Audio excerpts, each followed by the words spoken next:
Hello नमस्कार दोस्तों, निमी technical classes आप सभी का हार्दिक स्वागत करता है। आज का मोटिवेशन कोड आंखों में जुनून और दिल में चिंगारी रखो। जिंदा रहना है तो तरकीबें बहुत सारी रखो। राह के पत्थर तो कुछ भी नहीं है, मंजिलें आवाज देंगी तुम्हें, बस तुम अपना सफर जारी रखो। अरे माटी का दिया भी रात भर अंधेरे से लड़ता है। अरे तुम तो मेरे अर्जुन हो रे, तुम कैसे हार मान सकते हो। तू ही अर्जुन, तू ही कृष्ण और तुझको ही रचना है तेरी महाभारत। अगर अपनी महाभारत खुद रचना है तो उठाइएगा अपने नोटबुक को और अपने कलम को। और दोस्तों आज के इस क्लास का शंखनाद करते हैं। और दोस्तों इस क्लास के अंदर उन सभी चटकते मटकते सवालों को लेकर आया हूं जो यूपी आर्विनल में एक नहीं 1000 बार पूछे जा चुके हैं। और दोस्तों पूरी तैयारी के साथ आपकी तैयारी को और स्ट्रॉन्ग बनाने आया हूं। तो दोस्तों इस क्लास को यूं ही छोड़ के मत जाइएगा, देखिएगा सभी सवालों को। सबसे पहला सवाल आपके नजरों के सामने है, देखिएगा सबसे पहले सवाल को।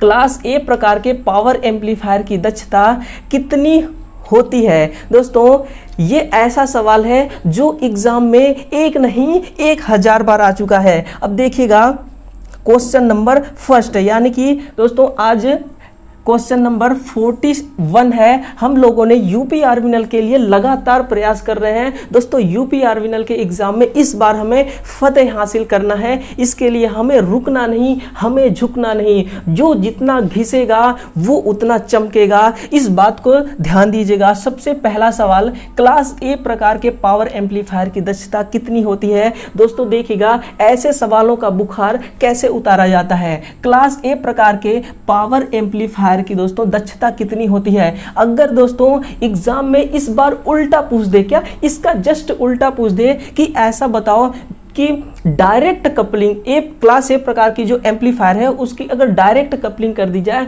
तो उस दरमियान इसकी दक्षता कितनी होती है। तो लिखेगा डायरेक्ट कपलिंग में, लिखे दोस्तों डायरेक्ट कपलिंग। जब डायरेक्ट कपलिंग की बात करें तो आप छापिएगा 35% क्लास ए प्रकार की एम्पलीफायर की दक्षता होती है। अगर दोस्तों हम इसके साथ में ट्रांसफार्मर कपल्ड कर दें उस वक्त दोस्तों इसका जो पावर उसकी जो दक्षता होती है वो हो जाती है 50%। यानी कि ये जो है ये डायरेक्ट कपलिंग के साथ, और जब ट्रांसफार्मर कपल्ड कर देते हैं उस वक्त 50% हो जाता है। अगर दोस्तों एग्जाम में ये पूछ दे इस बार ना कि क्लास ए नहीं क्लास बी प्रकार के पावर एम्पलीफायर का दक्षता बताओ, तो लिखेगा 78.5%। कितना दोस्तों 78.5%। अगर इसी के साथ दोस्तों ये कह दे कि क्लास सी प्रकार का बताओ तो आप लिखेगा 90%, यानी कि 90% दक्षता होती है क्लास ए प्रकार की पावर एम्पलीफायर की।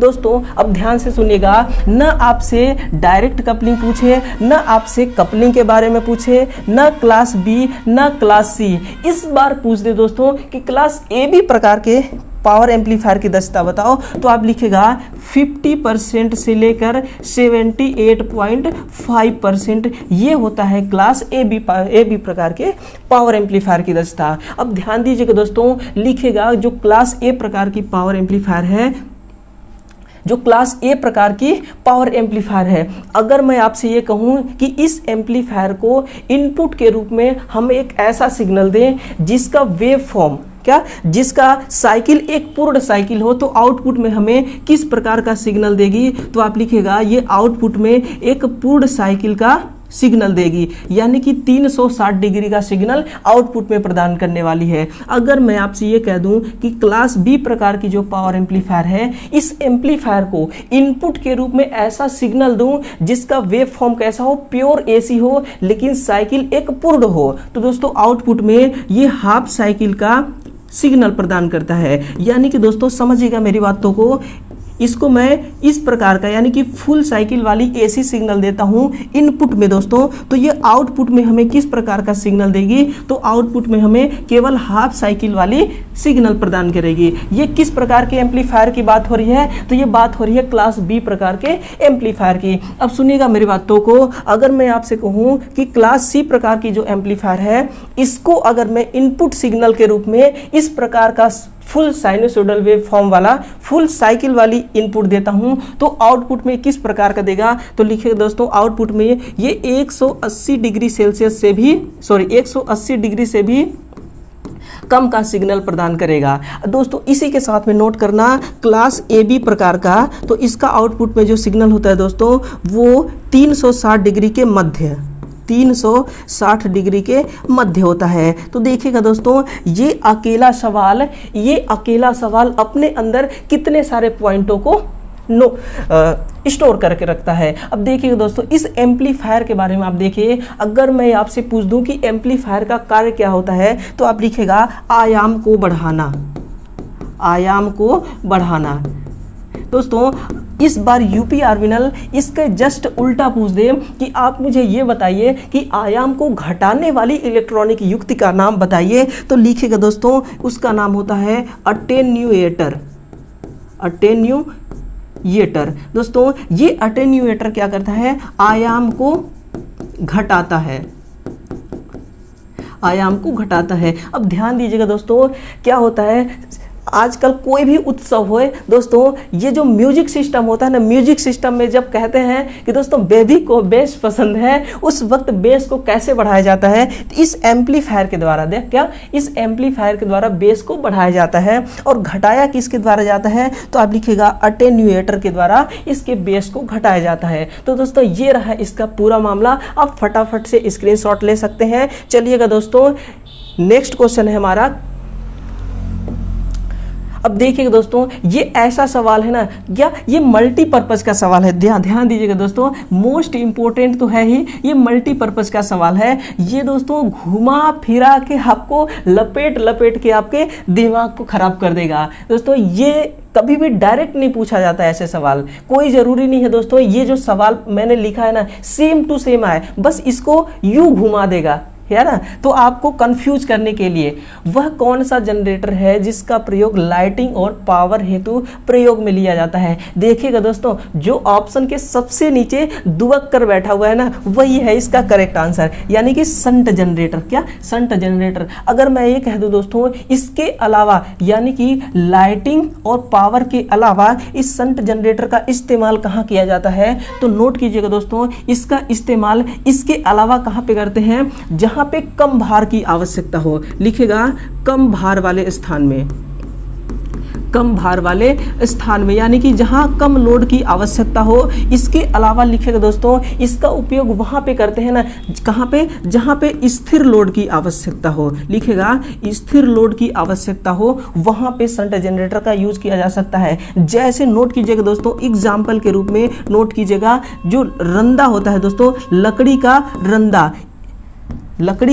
रंदा, इस रंदे के अंदर शंट जनरेटर होता है। इसके अलावा लिखेगा दोस्तों लकड़ी का रंदा के अलावा ग्राइंडर, इन दोनों स्थानों पे शंट जनरेटर का इस्तेमाल किया जाता है। अब सुनना मेरी बातों को, अगर मैं आपसे कह दूं इस कम्युलेटिव कंपाउंड जनरेटर का इस्तेमाल कहाँ किया जाता है, तो आप लिखेगा इसका जो यूज होता है ना दोस्तों, कम्युलेटिव कंपाउंड जनरेटर का यूज कहाँ पे होता है, आप लिखेगा एलिवेटर के अंदर, एलिवेटर या कंप्रेसर, या इसके अलावा लिखा दोस्तों प्रेस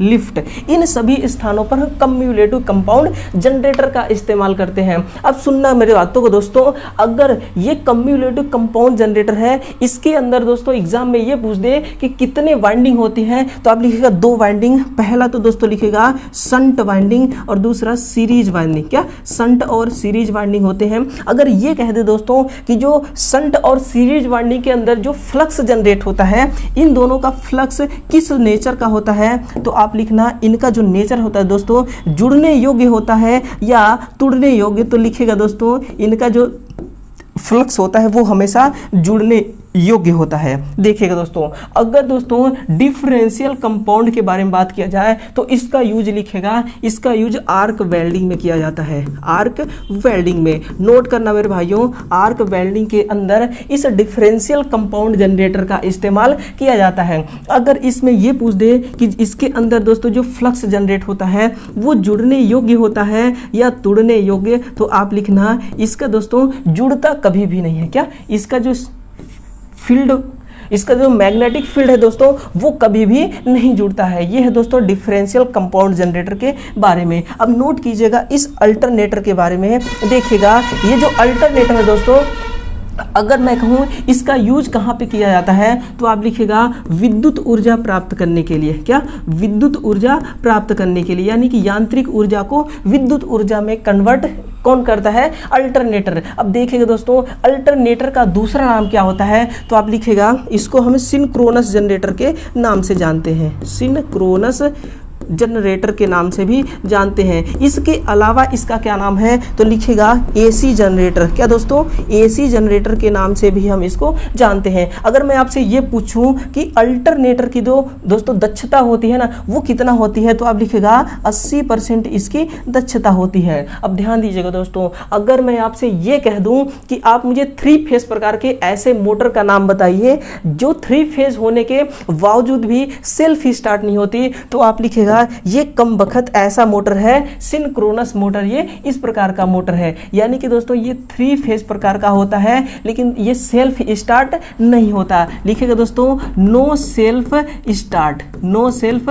स्टार्ट। अब दोस्तों लिखने की तो जगह नहीं है, देखिएगा ये नो सेल्फ स्टार्ट प्रकार की मोटर होती है 3 फेज होने के बावजूद भी। अगर मैं कह दूं कि सिंक्रोनस मोटर के अंदर जो रोटर होता है उसमें किस प्रकार की सप्लाई दी जाती है तो आप लिखना दोस्तों इसमें डीसी सप्लाई दी जाती है। अगर मैं कह दूं किस प्रकार का जनरेटर का उपयोग करके डीसी सप्लाई लिया जाता है तो लिखेगा शंट जनरेटर का इस्तेमाल करके हम डीसी सप्लाई लेते हैं। अब देखना दोस्तों ये जो सिंक्रोनस मोटर है ना इसका इस्तेमाल कहाँ किया जाता है तो सुनिएगा मेरी बातों को।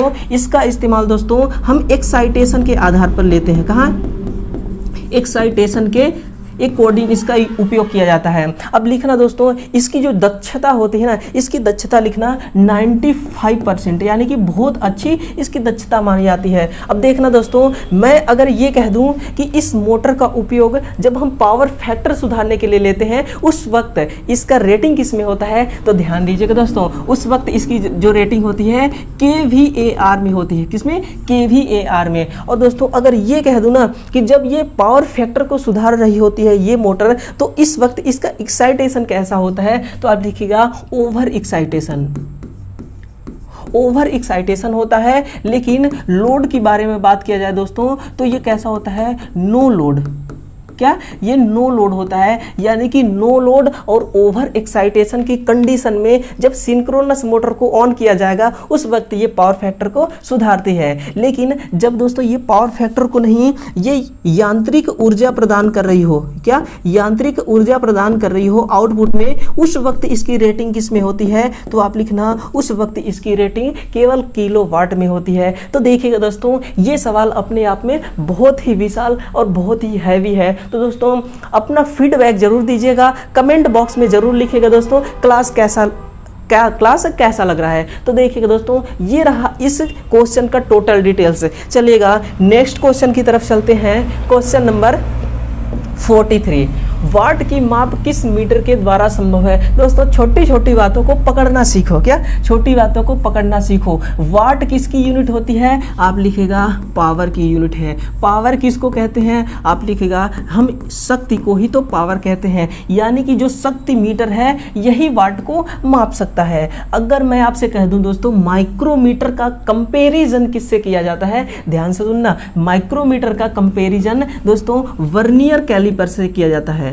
नोट कीजिएगा वर्नियर कैलिपर्स। दोस्तों वर्नियर कैलिपर्स हो या माइक्रोमीटर हो, माइक्रोमीटर हो। इन दोनों में से दोस्तों सबसे अधिक यानी कि छोटी से छोटी पदार्थ को कौन माप सकता है, तो लिखिएगा ये माइक्रोमीटर ही माप सकता है। अब डेटा नोट कीजिएगा दोस्तों, 0.1 mm तक की साइज को कौन माप सकता है, वर्नियर कैलिपर्स, लेकिन माइक्रोमीटर 0.01 mm तक की साइज को माप सकता है, यानी कि सबसे अधिक एक्यूरेसी माइक्रोमीटर की होती है। अब ध्यान दीजिएगा फ्रीक्वेंसी मीटर की तरफ दोस्तों, फ्रीक्वेंसी मीटर किसको मापता है, तो आप लिखिएगा ये केवल आवृत्ति को यानी कि फ्रीक्वेंसी को मापता है। दोस्तों फ्रीक्वेंसी किसके अपोजिट होता है, तो लिखिएगा ये टाइम के अपोजिट होती है। किसके, टाइम के,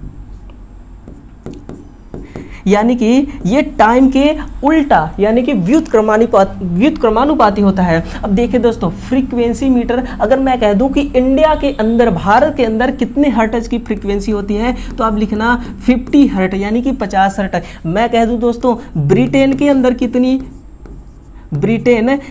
कितनी फ्रीक्वेंसी होती है, तो लिखना ब्रिटेन के अंदर भी 50 हर्ट्ज की ही फ्रीक्वेंसी होती है, यानी कि यूके के अंदर दोस्तों 50 हर्ट्ज ही फ्रीक्वेंसी होती है। अगर ये कह दूं यूएसए यानी कि अमेरिका, यूएसए यानी कि संयुक्त राष्ट्र अमेरिका के अंदर फ्रीक्वेंसी कितना होता है, तो नोट करना मेरे भाइयों, ये होता है 60 हर्ट्ज।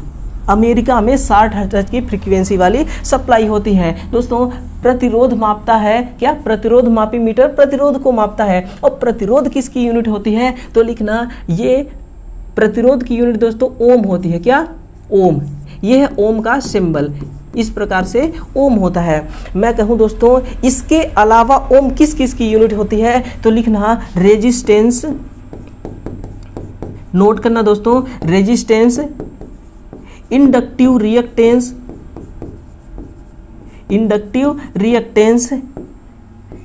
कैपेसिटिव रिएक्टेंस और इम्पीडेंस। यानी कि प्रतिरोध, इंडक्टिव रिएक्टेंस, कैपेसिटिव रिएक्टेंस और प्रतिबाधा, इन सब की यूनिट क्या होती है, इन सभी की यूनिट होती है दोस्तों ओम। अब देखिएगा विद्युतदर्शी किसको मापता है, तो आप दोस्तों लिखना, नोट करना अपनी नोटबुक के अंदर, ये आवेश का मापन करता है, आवेश का मापन। अगर मैं आपसे पूछ दूं ना कि किस प्रकार के आवेश को मापता है विद्युतदर्शी, तो आप बेझिझक बताना दोस्तों, ये स्थिर प्रकार के आवेश को केवल माप सकता है। कैसा आवेश, केवल स्थिर प्रकार के आवेश का माप सकता है, आवेश का मापन कर सकता है। इसको दोस्तों इलेक्ट्रोस्कोप कहा जाता है, इंग्लिश में नोट करना, इलेक्ट्रोस्कोप, ये विद्युतदर्शी होता है। देखिएगा दोस्तों अगला क्वेश्चन है जो कि बहुत ही प्यारा दोस्तों, ऐसा क्वेश्चन है ऐसा लग रहा है ना इसकी पप्पी ले लिया जाए। 450 डिग्री सेल्सियस से कम तापमान पर कार्य करने वाला सोल्डर कौन से है, नरम सोल्डर, गरम सोल्डर, कठोर सोल्डर, सामान्य सोल्डर या शीतल सोल्डर। दोस्तों ये प्रेजेंटेशन बनाने वाला भी ना कमाल का ऑप्शन रखा है ना, नरम सोल्डर और गरम सोल्डर। ध्यान दीजिएगा दोस्तों ऑप्शन नंबर ए इसका राइट होगा, यानी कि 450 डिग्री सेल्सियस से जो कम तापमान पर कार्य करेगा वो नरम सोल्डर होगा। दोस्तों इसका एक्यूरेट डाटा लिखेगा 210 डिग्री सेल्सियस से लेकर 300 डिग्री सेल्सियस, इस तापमान पर दोस्तों जो कार्य करता है ना वो नरम सोल्डर ही कहलाता है। लेकिन दोस्तों 300 डिग्री सेल्सियस यानी कि 450 डिग्री सेल्सियस से तो कम ही है 300 डिग्री सेल्सियस। अब देखिए इसका यूज कहाँ पे करते हैं, क्या नरम सोल्डर का यूज कहाँ पे करते हैं, तो आप लिखना इलेक्ट्रॉनिक परिपथों में, इलेक्ट्रॉनिक सर्किट में इसका इस्तेमाल किया जाता है। अब देखिए दोस्तों कठोर सोल्डर का यूज कहाँ पे किया जाता है, तो आप लिखिएगा विद्युत परिपथ में, विद्युत परिपथ या विद्युत सर्किट में इसका यूज किया जाता है। अब देखना दोस्तों अगर आपसे पूछे ना कठोर सोल्डर का तापमान कितना होता है, तो आप बेझिझक लिखिएगा 450 डिग्री सेल्सियस से अधिक। कितना दोस्तों, 450 डिग्री सेल्सियस से, 450 डिग्री सेल्सियस से अधिक, ये होता है कठोर सोल्डर का कार्यकारी तापमान। अगर मैं कह दूं दोस्तों कि ये जो किसी भी दो पदार्थ को, चाहे वो ठोस हो या गैस प्रकार के पदार्थों को तो जोड़ नहीं सकते दोस्तों। किसी भी प्रकार का पदार्थ है उसको हमें ज्वाइंट करना है, तो इसके लिए सबसे हार्ड ज्वाइंट करने की विधि कौन सी होती है, तो एक ट्रिक के माध्यम से समझते हैं। देखिए दोस्तों, क्या होता है ना, कभी कभी लाइफ में इंसान बहुत लाचार हो जाता है, क्या बहुत बेबस हो जाता है। बस इस बेबस को पकड़िएगा दोस्तों, बेबस, यही आपको सही आंसर दिखाएगा। देखिएगा, वे से हो जाएगा वेल्डिंग, वे से वेल्डिंग, इसके बाद होता है दोस्तों ब्रेजिंग, फिर हो जाएगा सोल्डिंग, सोल्डरिंग, यानी कि सबसे अधिक कठोर वेल्डिंग होता है, उसके बाद ब्रेजिंग, उसके बाद होता है सोल्डरिंग। अगर मैं कह दूं कि वेल्डिंग का यूज कहां पे किया जाता है, तो लिखना दो पदार्थों को जोड़ने के लिए। क्या दो पदार्थ का मतलब क्या है दोस्तों, यानी कि दो रॉड को जोड़ना है। क्या दो रॉड को अगर हमें जोड़ना है तो हम ब्रेजिंग का और सोल्डिंग का यूज नहीं कर सकते, केवल वेल्डिंग का ही यूज करेंगे। अगर मैं कह दूं ब्रेजिंग का इस्तेमाल कहाँ किया जाता है, तो आप लिखिए दोस्तों, अगर हमें किसी सोने चांदी का, क्या सोना और चांदी को ज्वाइंट करना है तो किसका यूज करेंगे, तो ब्रेजिंग का। सोल्डरिंग का यूज दोस्तों इलेक्ट्रॉनिक परिपथों में, कहाँ पे, इलेक्ट्रॉनिक परिपथ के अंदर इसका इस्तेमाल किया जाता है। तो दोस्तों इस वेबस को आप याद रखिएगा, वे से हो जाएगा वेल्डिंग, बे से हो जाएगा ब्रेजिंग और स से हो जाएगा सोल्डरिंग। तो देखिएगा ऑप्शन नंबर ए इसका राइट आंसर है। अब देखिएगा दोस्तों, बहुत ही दोस्तों प्यारा और लाजवाब क्वेश्चन आपके सामने आने वाला है। यदि प्रतिरोधों को समांतर क्रम में जोड़ दिया जाए तो परिपथ के वोल्टेज के मान में क्या परिवर्तन होगा। ऐसा सवाल तो बस दोस्तों यूपी आर्विनल के अंदर आ जाए ना, तो बस अपना तो बल्ले बल्ले ही है। लेकिन ध्यान दीजिएगा दोस्तों, मोस्ट इंपॉर्टेंट क्वेश्चन है। मैं आपको याद दिला दूं, जो घरों का कनेक्शन होता है वो समांतर क्रम में ही होता है। अब देखिएगा किस प्रकार से, मान लेते हैं यहाँ पे दोस्तों एक लैंप लगा हुआ है, और दोस्तों इसके अलावा यहाँ पे क्या है, ये है सीलिंग फैन, ये है दोस्तों सीलिंग फैन।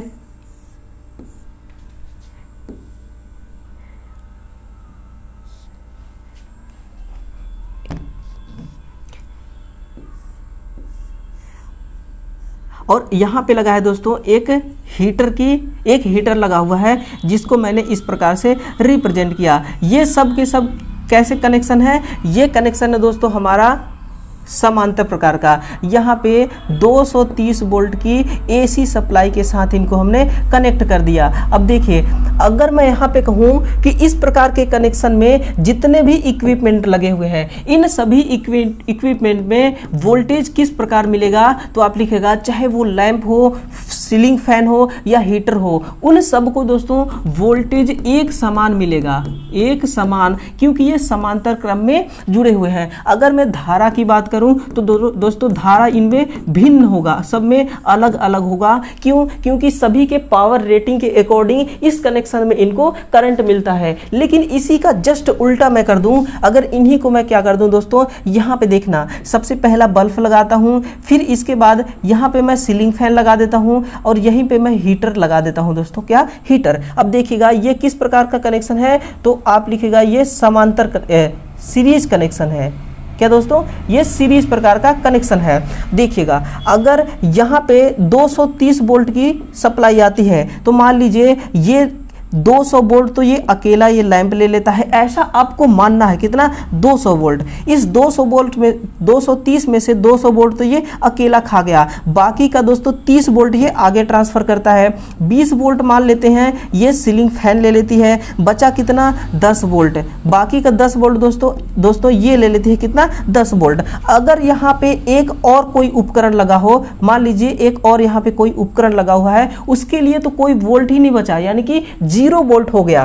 तो जो सीरीज क्रम होता है दोस्तों, इसमें वोल्टेज क्या होता है, सर्किट के आगे जाते जाते पूरा ड्रॉप हो जाता है, यानी कि वोल्टेज का मान इसमें अलग अलग होता है। क्या? जब सीरीज कनेक्शन हो, नोट करना, कनेक्शन जब सीरीज प्रकार का हो तो भी क्या होता है, अलग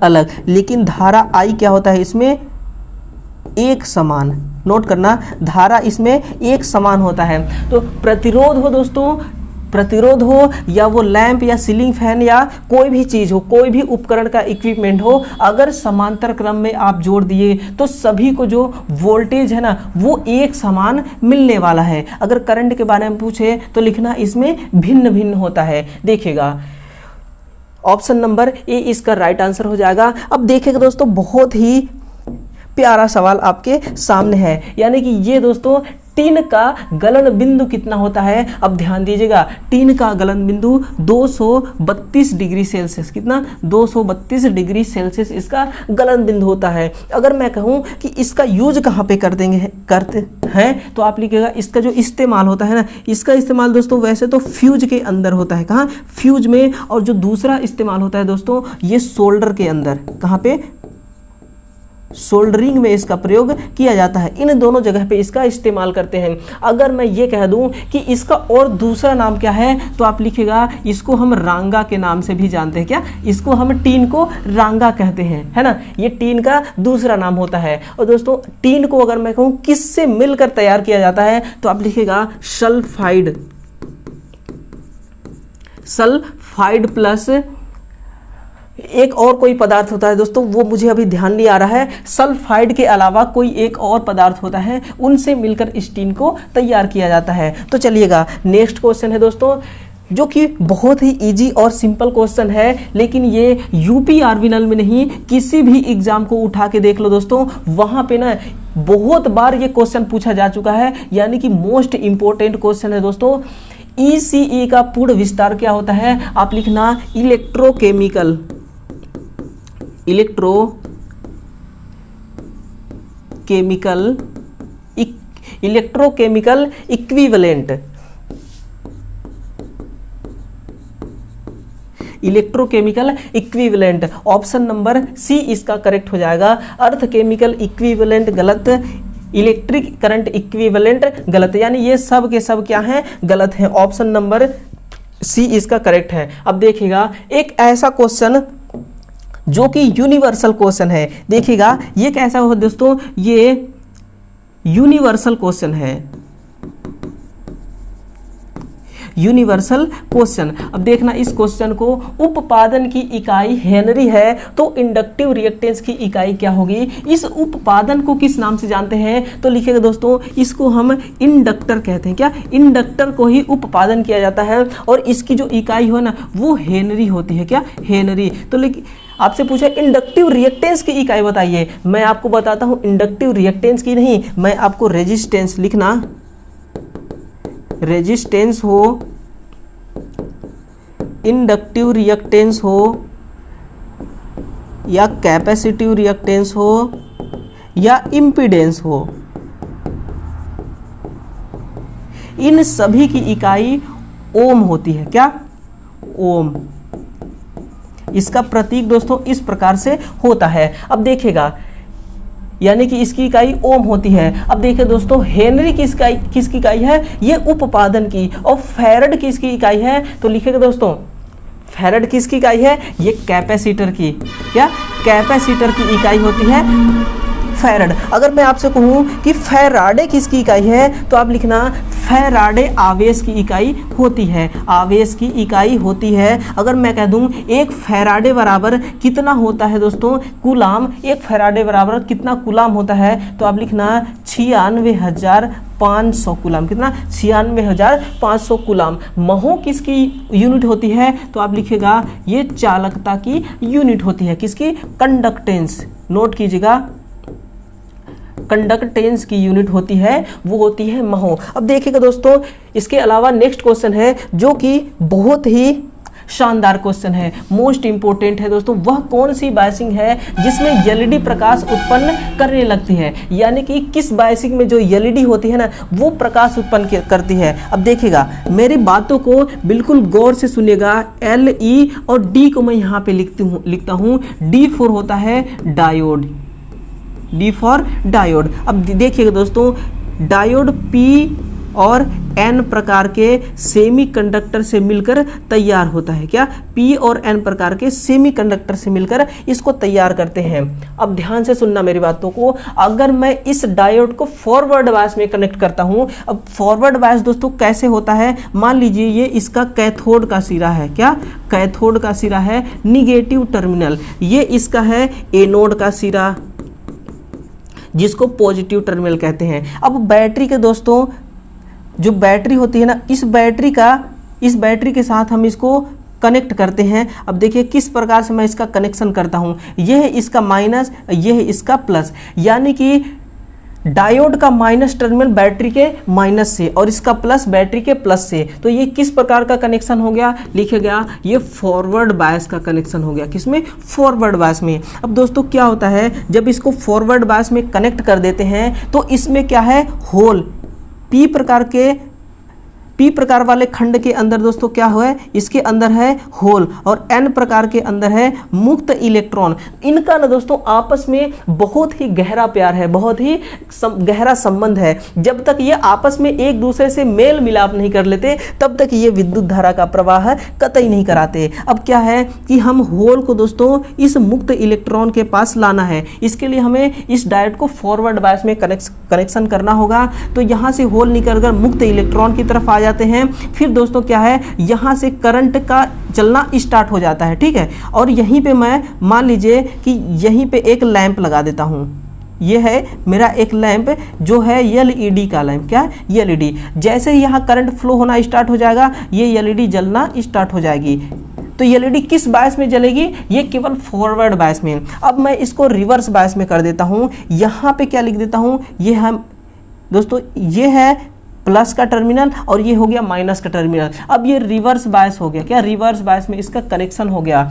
तो इस दरमियान क्या होता है, जो होल है ना, ये मुक्त इलेक्ट्रॉन तक नहीं जा पाते। अब वजह क्या है, इस वजह को ध्यान दीजिएगा। वजह तो एक ही है दोस्तों। क्या? वजह तो एक ही है। अब देखिए ये जो डिप्लेशन लेयर है ना, इसको हम क्या कहते हैं, अवक्षय परत।